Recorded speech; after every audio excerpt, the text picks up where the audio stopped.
الحمد لله رب العالمين الرحمن الرحيم مالك يوم الدين በዚህ መልኩ ሱረቱል ፋቲሃን 7 ጊዜ ቀርተን 7 ጊዜ ውሃው ላይ ተፍንላለን ማለት ነው።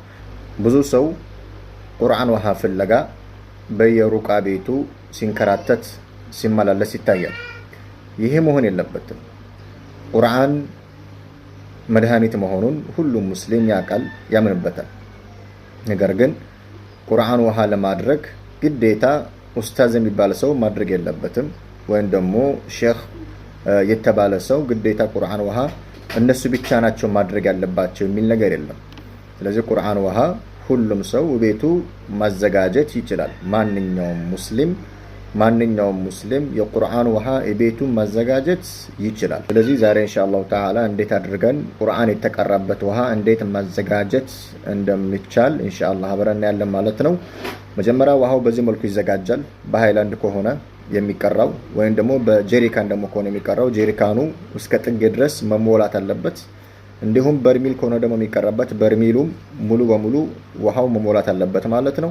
ከዛ በተረፈ ሃይላንዱን አስጠግተን ወደዚህ አፋችን አስጠግተን ፋቲሃን 7 ጊዜ እንቀራለን። አስታውሱ፣ ትፍ ሲባል የእስትንፋስ ነው እንጂ መሆን ያለበት በመራቅ የተሞላ መሆን የለበትም። በመራቅ የተሞላ መሆን የለበትም። ትንሽ የመራቅ ችግር የለውም፣ ሊቀላቀል ይችላል ከትንፋስ ጋር ከአየር ጋር የተወሰነ መራቅ መቀላቀሉ አይቀርም። በዚህ መልኩ ሱረቱል ፋቲሃን 7 ጊዜ ቀርተን እያንዳንዱ ጊዜ ስንጨርስ ትፍ እንላለን ማለት ነው ቁርአን ውሃው ላይ። በመቀጠል አያተል ኩርሲይን የማያቅ ሙስሊም ትንሽ ነው፣ ሁሉም ሙስሊም ያውቃል ባይባልም አያተል ኩርሲይን አላሁ ላ ኢላሃ ኢላ ሁወል ሐዩል ቀዩም ላ ተእኹዙሁ ሲነቱን ወላ ነውም ኢላ አኺሪል አያ። ይህንን አያተል ኩርሲይን 7 ጊዜ እንቀራለን። እያንዳንዱ ጊዜ ውሃው ላይ ትፍ እንላለን ማለት ነው። ከዛ በኋላ አዋኺር የሱረቱል በቀራ የመጨረሻ 2 አያዎች እሱ ምንድነው? አመነ ረሱሉ ቢማ ኡንዚለ ኢለይሂ ሚን ረቢሂ ወልሙእሚኑን ኢላ አኺሪል አያ። ይህንን አያ አሁንም 7 ጊዜ እንቀራለን፣ ትፍ እንላለን ማለት ነው።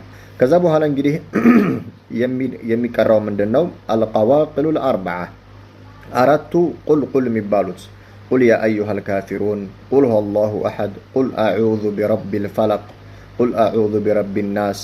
እነዚህን አራቱን ቀዋቂሎች መቅራት ያስፈልጋል። ማለት ቁል ያ አዩሃል ካፊሩንን 7 ጊዜ እንቀራለን ማለት ነው። ከዛም ትፍ እንላለን። በመቀጠል ሱረቱል ኢኽላስን ቁል ሁወላሁ አሐድን 7 ጊዜ እንቀራለን፣ ትፍ እንላለን ማለት ነው። ከዛ በመጨረሻም ሱረቱል ፈለቅ ቁል አዑዙ ቢረቢል ፈለቅ 7 ጊዜ እንቀራለን፣ ከዛም ትፍ እንላለን ማለት ነው። ከዛ በመቀጠል ሱረቱን ናስ ወይም ደግሞ ቁል አዑዙ ቢረቢን ናስ የምትለውን ሱራ አሁንም 7 ጊዜ እንቀራና ትፍ እንላለን ማለት ነው። በዚህ መልኩ የቁርአን ውሃ ማዘጋጀት ይቻላል። የቁርአን ውሃ ማለት ይሄ ነው። ሌላ ምንም የተለየ ነገር የለውም። 7 ጊዜ የምንቀራው ለምንድን ነው ከተባለ ምክንያቱም 7 ላይ ሚስጥር አለ። ኢማም ኢብን አልቀይም አልጀውዚ ረሂመሁላህ በኪታባቸው ዛድል ሚዓድ ላይ እንዲሁም በጢብ ነብዊ ኪታባቸው ላይ የ7 ቁጥርን ሚስጥር በስነ ስርዓት አስቀምጠዋል። ብዙ ሸሪዓዊ ብዙ በቁርአንና በሐዲስ የተገኙ የ7 ቁጥር ሚስጥሮች አሉና በዛ መልኩ 7 ጊዜ መቀራት እንዳለበት ነው ይህ ታላቅ ዓሊም የሚናገሩት ማለት ነው። ስለዚህ በዚህ መልኩ ቁርአን ውሃ ከተዘጋጀ በኋላ መታጠብና መጠጣት ነው። መታጠብና መጠጣት እንዳስፈላጊነቱ 1 ጊዜ ሊታጠብ ይችላል፣ 2 ጊዜ ሊታጠብ ይችላል፣ 3 ጊዜ ሊታጠብ ይችላል፣ ወይም ደግሞ 7 ጊዜ ሊታጠብ ይችላል፣ ከዛ በላይ ሊታጠብ ይችላል። እንደ ቁርአን ውሃ መድኃኒት የለም፣ እንደ ቁርአን ውሃ ፈውስ የለም። አሁን ላይ ሰው ቅጠላ ቅጠልና የሀበሻ መድኃኒት ከሚያሳድድ የቁርአን ውሃ ቤቱ ቀርቶ አዘጋጅቶ ቢጠጣና ቢታጠብ ከበቂ በላይ መድኃኒት ይሆናል ማለት ነው። ይህንን ካልኩኝ ይበቃል። هذا بالله التوفيق وصلى اللهم وسلم على نبينا محمد وعلى آله وصحبه أجمعين والسلام عليكم ورحمة الله وبركاته.